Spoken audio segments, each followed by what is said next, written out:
Sveiki. Šiandien aš Vaida Pavilonytė, mitybos konsultantė, bet tuo pačiu, kaip aš sakau, pozityvios mitybos konsultantė, noriu Jums papasakoti ir pasidalinti, kad mums svarbu mityba ne tik kūnui, bet labai svarbu ir mityba mūsų protui. Tai yra, kuo mes maitiname savo protą, tai yra, kokios mintys, kaip svarbu, koks tas mūsų mąstymo būdas.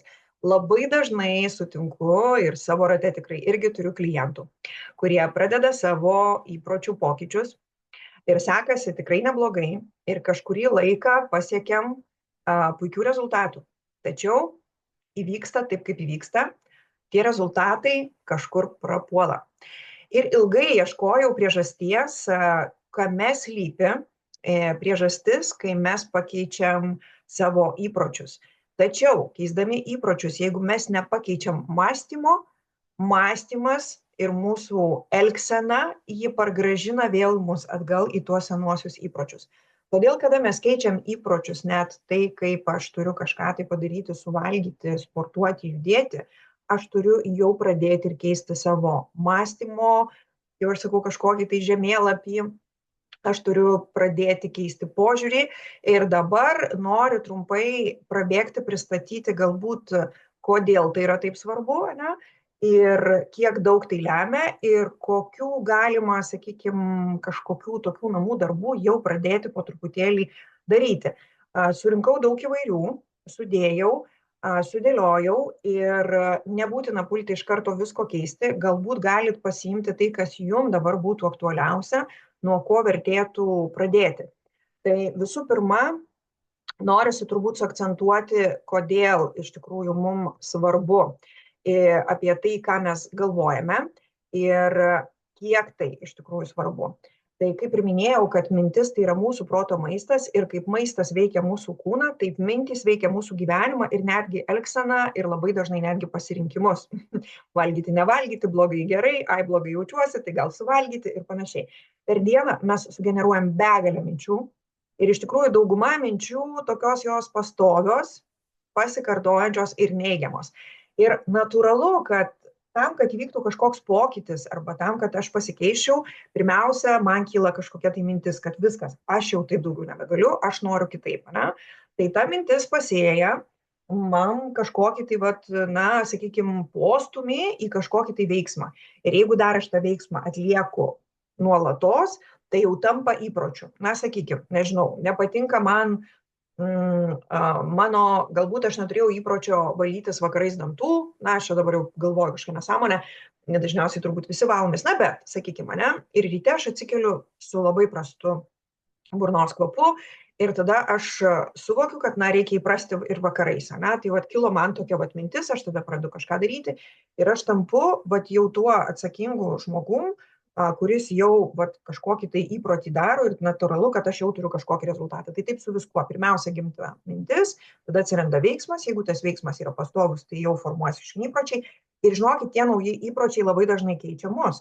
Ir iš visai nedisciplinuoto žmogaus kartais gali tapti disciplinuotas žmogus, iš visai apsileidusio žmogus gali tapti tvarkingas žmogus, iš galbūt kažkokių tai, nežinau, neskaitančio knygų žmogaus, pradėjus skaityti bent po puslapį į dieną, atsiranda įsitraukimas, nes iš tikrųjų įsitraukimas jisai atsiranda ne nuo galvojimo, įsitraukimas dažniausiai atsiranda nuo pradėjimo veiksmo, ne, nuo to pirminio veiksmo, tai reikia tiesiog save kartais priversti. Dabar, kodėl dauguma iš tų minčių yra negatyvios, neigiamos, tokios stabdančios, kam to reikia, visokių tų diskusijų, baimių, tai dar irgi pakalbėsiu, bet dažniausiai protas mus linkęs pasodinti, kaip aš kartais sakau, ant sofos. Tai protas mūsų yra tinginys, jis nenori labai daug dirbti, jis visą laiką ieško sprendimo, kaip galbūt nedaryti arba daryti trumpiausių kelių arba su mažiau pastangų. Tai dėl to, kada mes turim suvokti, kad jeigu dalykai, kuriuo aš noriu, reikalauja pastangų, aš turiu susitaikyti su tuo, kad mano galvoje bus daug daugiau negatyvių minčių, negu aš būčiau to nesugalvojęs daryti. Tai judam toliau, tikiuosi jau įkvėpiu suprasti, pažinti save, kodėl pas mane tiek daug tų stabdančių minčių galvoje. Iš tikrųjų, mokslinių tyrimų labai labai daug. Dažniausiai susidursim ir žino mane turbūt tas kažkada labai garsėjo apie tai, kaip mintys veikia mūsų vandenį, kad meilę ir pozityvumą transliuojantys žodžiai iš tikrųjų visai formuoja kitokius ledo kristalus, kad su tuo vandeniu laistomi augalai labiau žydi, klesti, o, sakykime, negatyvią informaciją perteikiantys žodžiai, pikti, pilni kažkokios pagiežos, neapykantos, jie iš tikrųjų žlugdo augalus. Tai aš kartais sakau, kai mes darom kūno sudėties analizę, kad daugiau negu pusė mūsų kūno yra vanduo, tai galvokime irgi apie tai, kokią įtaką daro mūsų kiekviena mintis, tas viduje ištartas žodis, ne, tas blyksnis.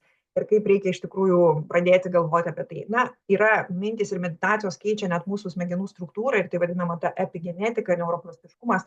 Tikrai jau yra ir lietuvių kalba ne viena knyga. Ir teigiama tai, kad vat, ir tas tikėjimas ir mintys veikia tą mūsų genų aktyvumą.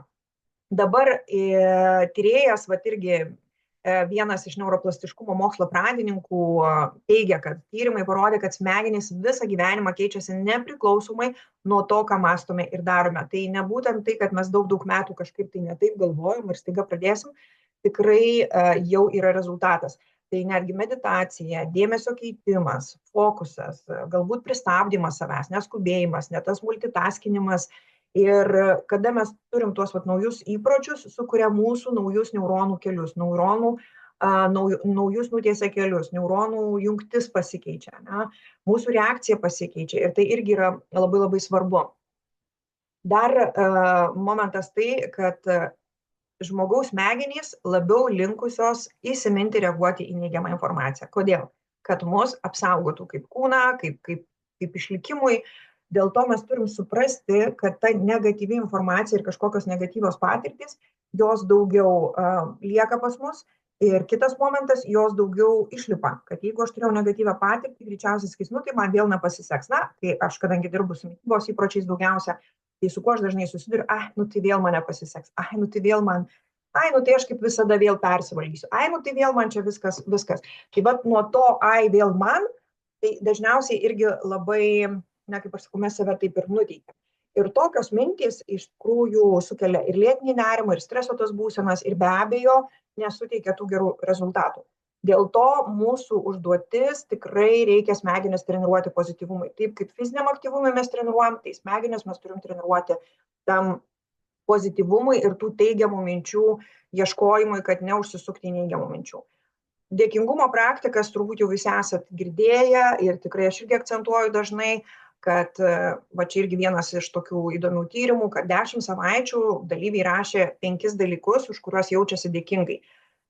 Tai rezultatai jie jautėsi ir laimingesni, geriau miegojo, buvo mažiau linkę į depresiją ir daugiau sportavo. Ką tai rodo, kad mūsų fokusas, sakykime, vakare, dienos, kada jau baigėsi ta mūsų diena, būtų ne į tai, kas man nepasisekė, o į tai, už ką mes esam dėkingi, kad iš tikrųjų, net jeigu man ir kažkas nepasisekė, tai ta diena greičiausiai buvo man kažkokia tai pamoka, galbūt aš turiu kažkur tai sutelkti daugiau fokusų ir dėmesio, o ne tai, kad man ir vėl blogai. Tai galingas tikrai įpročio pokytis, kuris formuoja visai kitą požiūrį, netgi dalykus, kurie man šiandien ir nesiseka, nepavyksta, nesigauna. Na ir mes turim suprasti, kad mes turim tas tokias 2 kryptis mąstymo ir tai yra fiksuotas mąstymas, kur aš jau tokia esu ir čia nieko nepadarysi. Jau aš jau dabar turiu tą antsvorį ir aš jau tikrai nieko čia nepadarysiu, jau čia mano toks gyvenimas, jau čia mano toks likimas. Ir kitas augimo mąstymas. Man dabar nutiko taip, kaip nutiko, yra kaip yra, priimu šitą situaciją ir dabar, bet ašgi galiu keistis, aš galiu išmokti, aš galiu patobulėti, gal man ne iš karto viskas pasiseks, bet ašgi galiu augti. Ir tyrimai rodo tai, kad žmonės, kurie turi tą augimo mąstymą, kurie žino, kad jie gali keistis, kad jie suvokia tai, kad tai yra jų atsakomybei ir kad jie prisiima tą atsakomybę ir kad jie nori tobulėti, ne tik žino, kad gali, bet ir nori tobulėti. Ir iš tikrųjų, tai tas pagrindinis pokyčio startas ir yra nuo tikėjimo, kad pokytis tikrai yra įmanomas jo gyvenime. Ir vėlgi, čia bet kur, sakykime, ir pinigų uždirbime labai daugelis save irgi riboja ir turi tą fiksuotą mąstymą tokį ir negali savo net leisti pagalvoti, kad jų pajamos gali augti ir kažkaip tai keistis, lygiai taip pat su antsvoriu, su įpročiais kasdieniais, nes finansinis augimas jis lygiai taip pat irgi susijęs būtent su mūsų mąstymo įpročiais ir kokios mintys vyrauja. Taigi, kaip labai dažnai keičiasi tas gyvenimas ir kai mes keičiam tą mąstymą. Tai pirmiausia, emocinė būsena, mažiau streso, daugiau džiaugsmo, mes pradedam matyti daugiau galbūt pozityvių dalykų, kad ir vienu, kaip aš sakau, milimetrų daugiau, kad ir vienu dalyku pozityvių daugiau, ir vienu dėkingumu per dieną daugiau, jau yra geriau, jau daugiau šilumos, mažiau kažkokio konflikto. Be abejo, kad tai atsiliepia ir mūsų fiziniai sveikatai, nes tada mes patiriam mažiau streso hormonų, tada mūsų imuninė sistema, jinai kur kas ramesnė, turi galbūt ne su mūsų ten hormonais kovoti, kurie ten siaučia ir neišseikvojam jos taip tuščiai, ne, ir tada mes esam tvirtesni, stipresni, pozityvesni ir aišku, kada mes tokie kryptingesni, tai ir motyvacija atsiranda, nes atsiranda tendencingi veiksmai nukreipti į tam tikrą pusę. Na va, ir be abejo, kad viduj atsiranda pasitikėjimas ir tada savivertė ir tas dialogas, jisai tampa jau truputėlį kitoks. Jau aš pričiumpu save, kur aš čia kažkaip tai visai čia skeptiškai apie save pagalvojau. Tai pradėkim nuo to, kaip iš tikrųjų mes turėtume padirbėti su savimi. Labai trumpai supasakosiu dalykus, bet jūs pasirinkit kažką tai vieną ir jeigu reikės daugiau informacijos, kaip tai padaryti praktiškai, rašykit, kreipkitės, tikrai panagrinėsim galbūt kai kurias dalis atskirai, nes aš tikrai dirbau su savimi ir ne vieną sykį dariau tam tikras tendencijas, tam tikrą, kaip aš sakau, kryptingai, nukreipta tam tikrą linkme, kur aš norėjau ir mačiau pokyčių, tiksliau norėjau labai pakeisti situacijas, tai tas labai smagu. Na tai, kadangi dabar mūsų 10-dienio yra, kaip aš sakau, ta ryto rutina ir kaip tai mane užkuria, tai pirmiausia turbūt tas pozityvus ketinimas, tai su kokiu ketinimu šiandien aš atsikėliau ir ką aš noriu nuveikti šiandien. Ne? Tai iš tikrųjų galbūt netgi yra labai fainas toks dalykas, kaip aš sakau, tu pasirenki savo tą vertybę ir tu bandai nugyventi su ta vertybė. Ne? Šį 10-dienį, pavyzdžiui, mano vertybė yra meilė savo. Ir tai neperdėta, o tikrai tas rūpestis savimi. Ir tikrai aš daug dėmesio skiriu savo. Meilė tuo pačiu ir jums, nes norisi atnešti tam tikras žinutes. Tai vat nuo pat ryto aš turiu susiformulavusi savo rytinį ketinimą ir aš jį užsirašau. Ir tai turi skambėti pozityviai, ne negatyviai. Tai neturi būti neiginių kažkokių tai, nežinau, dabar nesugalvoju, nes tik pozityvumas viduje. Bet tikrai pradėkim tą rytą. Mes turim pasidėlioti planelį ir labai svarbu, kad aš turiu pagalvoti, kokias aš mintis jau nuo pat ryto mintiju. Galbūt aš ten galvoju apie savo šeimą, apie vaikus, apie vyrą, apie maistą, kurį aš čia valgysiu, susidėlioju. Ir aš turiu pagauti save, ar aš vėl pykstu, kad aš turiu važiuoti į darbą, kuriame yra kažkokie neįspręsti konfliktai, kad galbūt su šeimos nariais kažkokie yra konfliktai. Žodžiu, aš turiu pasižiūrėti, koks tas mano kasdieninis rytinis meniu, nuo ko mano galva ten, sukasi, o galbūt aš pasiimu telefoną ir nuo pat ryto jau skrolinu ir pykstu, kaip visi kiti gerai gyvena, o aš turiu važiuoti į darbą ir čia kokia aš vargšė, neturiu atostogų, ten po palme prie žydro kažkokio tai vandens ir panašiai, bet kas manyje, ne? Ir vis tik tais aš noriu palinkėti jums, kad mes patys tą meniu susidarom. Ir galbūt pradėkim tiesiog tendencingai galvoti, kokias čia tą pusryčių meniu mintimis savo atsinešu. Ne tik subalansuotus pusryčius salojant, subalansuotos mitybos kokteilis, kailos ir ne tik tą maistą kūnui, nes supraskim, kada aš net ir vartoju ir naudoju gerą maistą, bet jeigu mano mintys blogos ir aš visas įtampoj, kūnas negali įskirti net ir visų virškinimo fermentų pilnavertiškai, kada jis yra stresiniai situacijai, reiškia net pasavinimas sutrinka. Tai vat kodėl dar reikalingas tas toks, kaip aš sakau, pozityvumas ir toks atpalaidavimas ir jisai duoda daug. Ir niekada neatsiras ir pas mane subalansuotas maistas, va taip savaime kažkaip, ne, aš turiu kažkokių įdėti pastangų, kad jis atsirastų pas mane. Ir net jeigu jisai pas mane stovi, tai dar nereiškia, jis pas mane subėgs, aš turiu vėl įdėti pastangų, kad jisai mano kūne atsirastų. Tai lygiai taip pat ir su mintim, savaime jos pas mane čia neįkris. Aš turiu įdėti kažkokį tai ketinimą dienos, susidaryti kažkokį tai planą, tą meniu ir aš turiu krauti, tol, kol man tai bus savaime suprantama ir nebereikės jau kažkokio tokio papildomo stimulo, nenoriu sakyti prievartą, bet tokio netgi truputėlį primiktinai tokio darbo su savimi. Ir dabar, kai aš net nežinau, nuo ko man čia pradėti, kaip dažnai būna, ne, tai pagalvokim, kur mano va dabar tas dėmesys, kokie čia tie mano šaltiniai čia, ne, galbūt aš su kažkuo tai kalbu telefonu, koks tas pokalbis, kaip veikia, mane įkvepia, neįkvepia, gal aš paskui turiu dažnai su kokia nors ant kaimynė nemalonius pokalbius ir visą laiką mane kažkur įtraukia visi žmonės ir aš net nespėjau apie save pagalvoti, aš nuolat galvoju apie kažkokius kitus žmonės ir man va taip viskas nutinka, kad aš visada ištraukta kažkur tai. Aš turiu pradėti galvoti apie tai, kad aš turiu keisti šaltinius, ane, reiškia, aš turiu keisti galbūt net ir kai kuriuos žmonės, gal jeigu tiem tokie, kaip aš sakau, toksiniai žmonės, labai artimi šeimos nariai, galbūt aš vis tiek galiu apriboti šiek tiek mandagiai, gražiai, kad, ai, aš dabar labai neturiu laiko, o iš tikrųjų, ką tu norėjai man tuo pasakyti, diplomatiškai kažkaip tai nukreipti ir fokusuotai skirti dėmesį tiem žmonėms, su kuriais yra pozityvas, vad galbūt pakartoti mano šitą paskaitą dar kartelį, kad įsikvėpti ir sutelkti tą motivaciją, ne? Paieškoti pozityvių šaltinių, galbūt nusipirkti kažkokių pozityvių minčių knygelę, kurią jūs skaitysit kelis kartus per dieną, galbūt užsiprenumeruoti kažkokias tai pozityves citatas ir pasidaryti visą tai dar tikrai sąmoningai pradėti pasirinkinėti. Ir kada jūs pradėsite gaudyti tas mintis ir prispausti, kaip aš sakau, tai, žinot, gudriai lapiai, kur vis nori įsmukti, įlysti kažkokia ta negatyvi mintis, ir tai, kad vien jau pradėsit jungti pastabumą, ir ką jūs dar galite pasidaryti, tai netgi tokį, kai nėra iš vis to įpročio, pagalvoti apie tai, ką aš galvoju. Tai net galite žadintuvę nusistatyti kažkokią labai fainą, linksmą melodiją ir sustabdyti save ir tą akimirką pagauti save, o ką aš čia darau, kuo aš čia dabar užsiimu, ar aš jaučiuosi laiminga, nelaiminga, tai ką aš darau, o ką aš apie tai galvoju, ar dabar ta mintis kažkokia, vat, ką aš čia dabar dirbau, dariau, kalbėjau ir galvoju apie tai, ne, ką aš darau, ar tai kelia man pozityvius kažkokius nusiteikimus, ar vis tik tais labiau kelia įtampą. Ir galbūt pradėkit savo kartoti bent keletą kažkokių tai tokių pozityvių minčių, kurie užkrėstumėt save, kad vat, man pasiseks, aš jau kelyje ir labai sėkmingai ir dažniau savo tai kartokite. Ir tai gali būti vat, kaip ir tos afirmacijos ir panašiai. Ir va čia turbūt irgi apkalbėjau, kad tą neigiamą mintį mums labai svarbu pagauti ir dabar labai svarbu ją išmokti pakeisti. Ir kad man nepasiseks arba man vėl nepasisekė, man vėl aš čia grįžau į kažkokį tai seną įprotį, tai aš noriu pasakyti, kad netobulų nėra. Ir įpročiai, ypatingai kažkokie net ir tų pačių minčių keitimo, nu jie vat 1-2 neveikia vien tik tai, kad aš dabar sugalvojau kažką daryti. Ir lygiai taip pat, pavyzdžiui, aš sugalvojau lieknėti, tai aš tikrai žinau, kad visos draugės mano aplinkui pradės nešti tortus.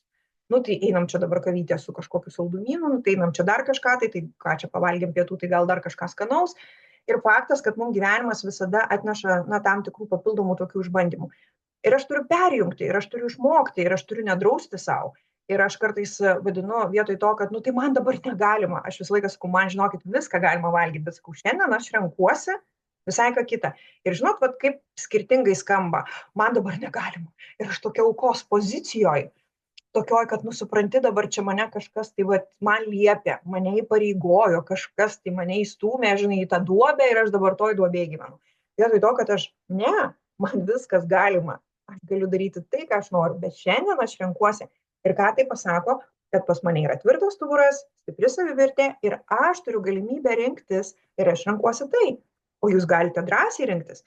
Ir va čia mano darbas, kad net ir tiem visiems veiksmam ir tai aplinkai, kuri man sukelia vat, su kažkokiu tai sakiniu ar žodžiu visokį tokį negatyvių minčių, tokį liūną, į kurį bando įklampinti, kokia tu vargšė, kokia tu auka, tu dabar kažko tai negali. Ir vietoj to aš turiu užsirašyti, kas man tai sukėlė ir ieškoti tokios kaip ir opozicijos, o kaip jinai galėtų tapti visai pozityvi, o kaip aš tai galėčiau išversti į kitą pusę, ne? Ir nežinokit, pačios absurdiškiausiose situacijose iš tikrųjų yra, tikrai yra to pozityvo, kurį mes galim įnešti ir kaip tai bebūtų kartais sunku, graudu ir kiek tų įtampų ir iš tikrųjų tikrai, ir dabar čia tokia labai žiauri mintis nuskambės, bet ne, turbūt nepasidalinsiu. Kas norės išgirsti, man paskambinkit, aš pasakysiu, kokį juoką čia dabar norėjau pasakyti, kaip aš kartais stabdau ir iki absurdiško juoko tam tikrus na, tam tikrose situacijose. Tai nes nežinau, kas tą seminarą paskui tyčia persiūs kokiems draugams, bičiuliams, tai artimiesiams savo klientams tikrai drąsiai pasidalinsiu. Na va, ir nepamirškit savęs pagirti. Net jeigu ir nėra jokio kažkokio rezultato, būtinai girkit save. O aš jau pričiupau šiandien vieną negatyvią mintį. O aš jau šiandien sugalvojau, va, šitam aš dabar atsakysiu šitą ir man tada nebus to viso pusdienio dialogo, kaip aš vėl čia vargšė nesugebėjau nubrėžti kažkur tai tam tikrų ribų. Tai žodžiu, už bet kokias pastangas, už tai, kad jūs jau tiesiog ryte atsisėdot ir bent 3 kažkokias pozityves mintis sugalvoti. Bent ketinimą, jūs jau būtinai turit save ir pagirti, ir pasidžiaugti, o kokia šia šaunuolė. Nu gerai, šį kartą man čia dabar nepaėjo, nepasisekė, nu bet va vis tiek aš jau stengiuosi, aš jau va, dedu kažkokias pastangas. Tai būtinai vakare ir tas padėkas, ir tu, kuo jūs savimi didžiuojatės, būtinai turit užrašyti, nes iš tikrųjų negatyvas mus visada taip nuklampina, kad mes net užmirštam tais mažais dalykais pasidžiaugti ir įkvėpti save ir kažką tai paveikti. Tikėjimas yra labai svarbu ir ar tai jūs vadinsit meditacija, ar tai bus malda, ar tai bus kažkokia mantra, ar tai bus, nežinau, tie mūsų poteriai, viskas veikia. Žinokit, viskas veikia dėl to, kad tas toksai susitelkimas į prasmingų žodžių arba tiesiog pasibuvimo su ta mintim ir tuo kūnu yra labai labai svarbu. Ir tai dažniausiai turbūt yra va, tas kvėpavimas ramus. Ir netgi jūs galite, jeigu patys, labai daugelis įsivaizduoja, kad meditacija tai reiškia, kad aš jau turiu apie nieką negalvoti. Iš tikrųjų ne. Jūs turite būti čia ir dabar, būti su ta mintim, kuri yra pas jūs, galbūt sustabdyti tą tokį didelį avilį, o tiesiog pajausti save, savo kūną, kažkokias įtampas, kažkokius atsipalaidavimus. Ir atlikit kažkokią tai praktiką, kuri jums yra priimtina asmeniškai. Na, čia dabar tai susiję vis tiek, sakau, tiek su kažkokia galbūt ir tuo tikėjimu, ir religija. Galbūt tiesiog nueikit, kas nori pasėdėti bent 5 minutės kažkur bažnyčioje, pavyzdžiui, ne? Jeigu ypatingai yra sunkesni momentai, tiesiog pabūti su savim, tiesiog atsisėsti, prakvėpuoti, pabūti su ta visa aplinka, ten vis tiek kitokia aura, ne? Galbūt turit savo, nežinau, kokį nors kelmelį miške, upelį, skardį, kažkokį kitą vaizdą, ne, puodelį arbatos, kad tai būtų jūsų ta praktika. Ir būtinai pasidėliokit savo tų pozityvių citatų arba netgi tų vadinamų afirmacijų kažkokį tai tekstuką. Ir tikrai tai gali būti labai geri tekstai, ypatingai šeimai, kad aš už kažką viduje atsiprašau, kad jūs man atleiskit, aš tave myliu ir ačiū tau, už ką jūs esate dėkingi, už ką atsiprašot, kur prašot vidinio kažkokio tai atleidimo. Ir tas toksai keletos sakinių derinys, jisai jum, na, duos tokią ramybę, kuri nebedidins to kortizolio kiekio. Tai dar kai kas tai vadina afirmacijų praktika. Jūs galite susikurti patys savo afirmacijas. Svarbiausia tai, kad tos afirmacijos būtų va tuo esamuoju laiku, kad aš dabar maitinuosi sveikai, subalansuotai, aš turiu daug jėgų, aš turiu energijos visą tai tęsti, tol, kol man bus viskas, kaip čia, tol, kol aš būsiu čia savim patenkinta. Na ir tai aiškiai turi būti, nu, kaip aš sakau, nusimatytas tas tikslas, kurioje vietoje jūs būsit patenkinta, nes, kaip aš sakau, apetitas auga bevalgant, lygiai taip pat, kai mes siekiam rezultatų, tai atrodo, nu, kad jau bent tiek tai jau būtų gerai, tą bent tiek jau pasiekėm, nu, ne, dar čia negerai. Tai labai toks svarbus irgi apsibrėžimas, bet afirmacijos, jos tikrai palengvina, kada mes jas kartojam kasdien, kada mes, na, net ir tai, kad, nu, vat aš džiaugiuosi, kad aš rūpinuosi savimi. Vat vien jau tai, na, aš džiaugiuosi, kad šiandien aš rūpinuosi savimi. Aš džiaugiuosi, kad aš šiandien, vat skiriu tas 3-5 minutės kažkur tai, kažkokiam tai, ne, pasipraktikavimui. Ir iš viso aš džiaugiuosi, kad iš vis pradėjau sekti, ką aš galvoju. Ir tai yra labai svarbu, ne? Ir kad galbūt aš stengiuosi, aš kiekvieną dieną kažkiek tai minčių stengiuosi įtraukti pozityvių. Ne? Tai vat, tas irgi toksai svarbus momentas. Na ir būtinai rašykit. Dažniausiai mes tų minčių tas rautą, kai turim, ir ypatingai daug tų negatyvių tokių minčių mes paleidžiam. Tai kitą kartą tas pozityvių faktų dienoraštis, jisai labai gelbėja palaikyti tą pozityvumą, kada pas mus būna vis tiek tų pabangavimų visokių. Tai čia aš noriu palinkėti ir iš savo pusės, aš net ir pati praktikavau ir daugeliu iš savo komandos rekomenduoju.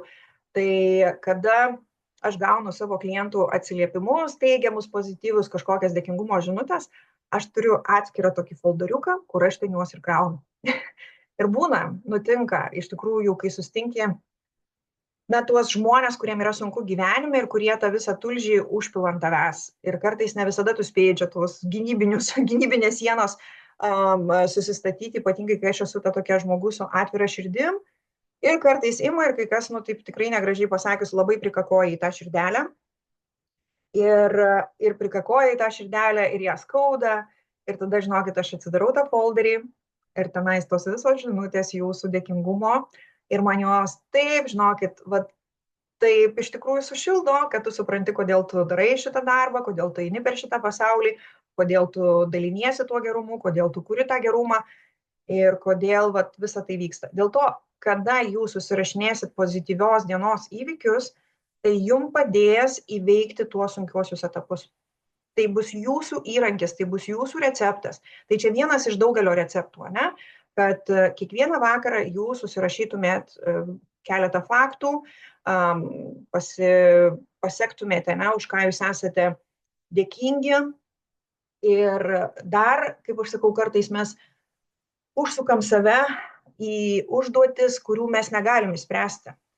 Ir, aš nieko negaliu padaryti. Aš, pavyzdžiui, asmeniškai dabar esu, absoliučiai tokia beviltiškoje situacijoje, turint šeimoje irgi tokią sunkią situaciją, kur, tu esi beviltiška ir tu tiesiog paleidi viską tenais ir tu galvoji, kad, viskas bus nuspręsta kažkur aukščiau turbūt, tie sunkus gyvenimo etapai kažkokie eina, praeina ir, kažkaip visą tai turi išspręsti. Ir tu supranti, kad kaip sunku bebūtų, čia ne tik pozityvas gali ištempti tas sunkias emocijas kažkokias gyvenime. Ir tu ją paleidi.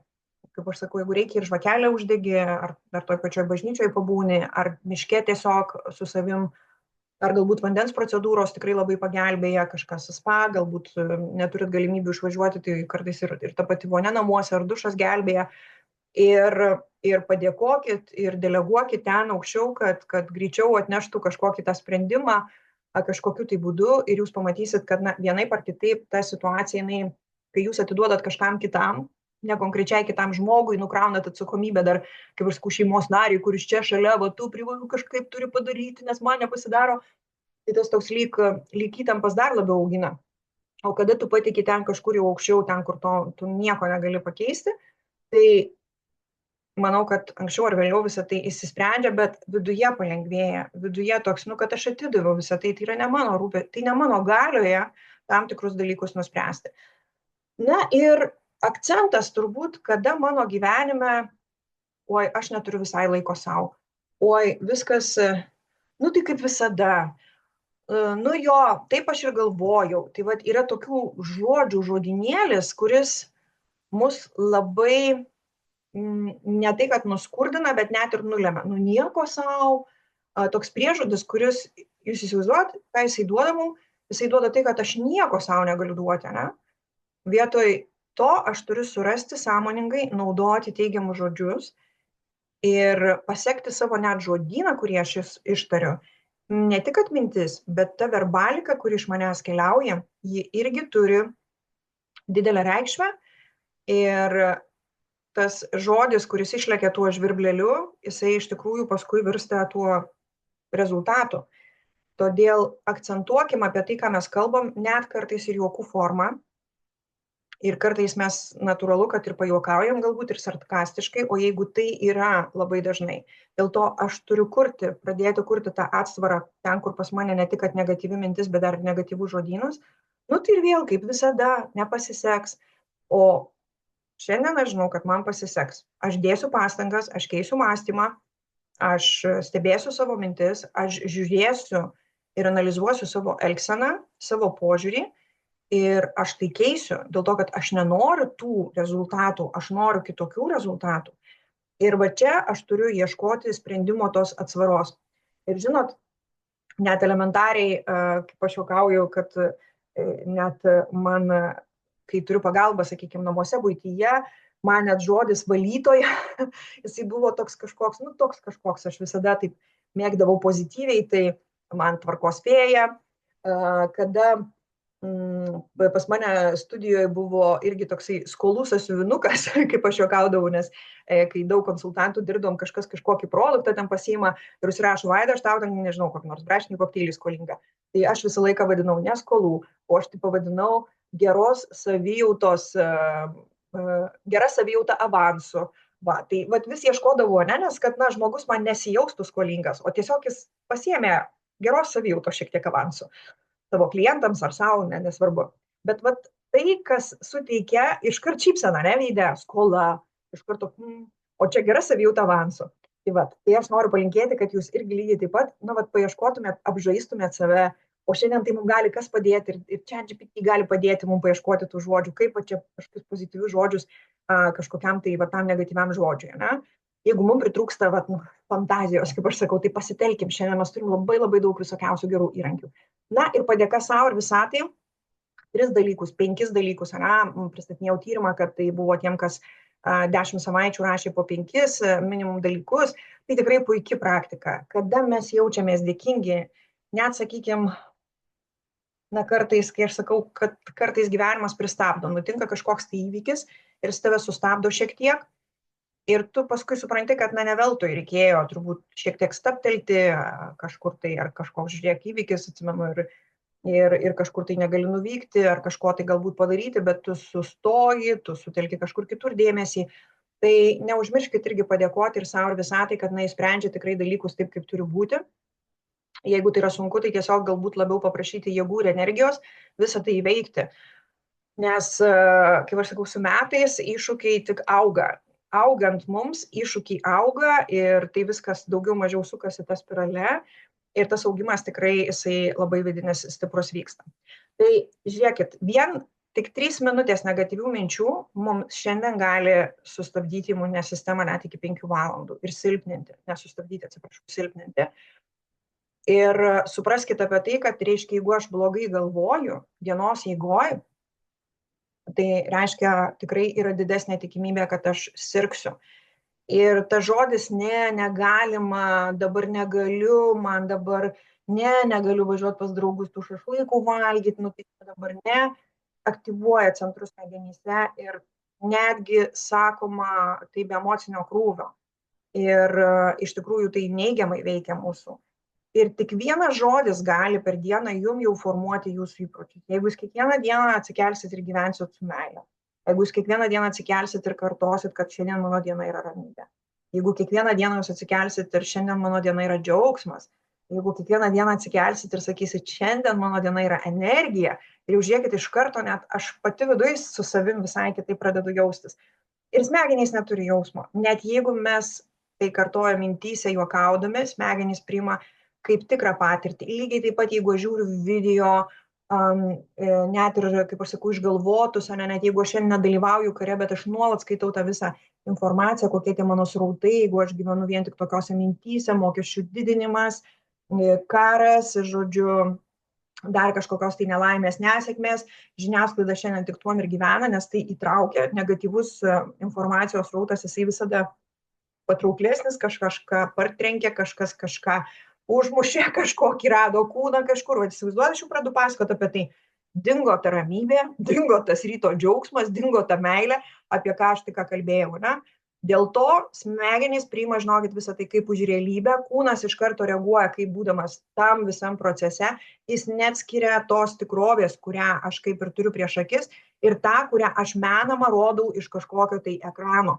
Ir tai yra labai labai svarbu filtruoti iš tikrųjų tai, kas ateina pas mane, tai yra, ką aš klausau, ką aš girdžiu, su kuo aš bendrauju, kokios intonacijos, kaip mano kūnas visą tai jaučia ir kaip aš iš tikrųjų pats jaučiuosi. Tai tikiuosi, aš jūs įkvepiu, kad ir dar kelios citatos pabaigai tos įkvepiančios, tampate tuo, apie ką dažniausiai galvojate. Tai vat, jeigu jūs esate ten ir jūs tenkina tas jūsų rezultatas, galvokit ir toliau taip. Bet jeigu nelabai tenkina, keiskim mąstymą. Tai yra labai svarbu. Tai yra energija ir pasirinkit tokią, kokią jūs patys norit skleisti ir spinduliuoti. Žodis tampa kūno. Tai ačiū jums visiems. Labai dėkinga, kad esat, kad aš galiu dalintis, kad įkvepiat, palaikot mane. ir irgi sukoncentruojat ir įkvepiat. Tai pradėkim rytą nuo pozityvaus meniu.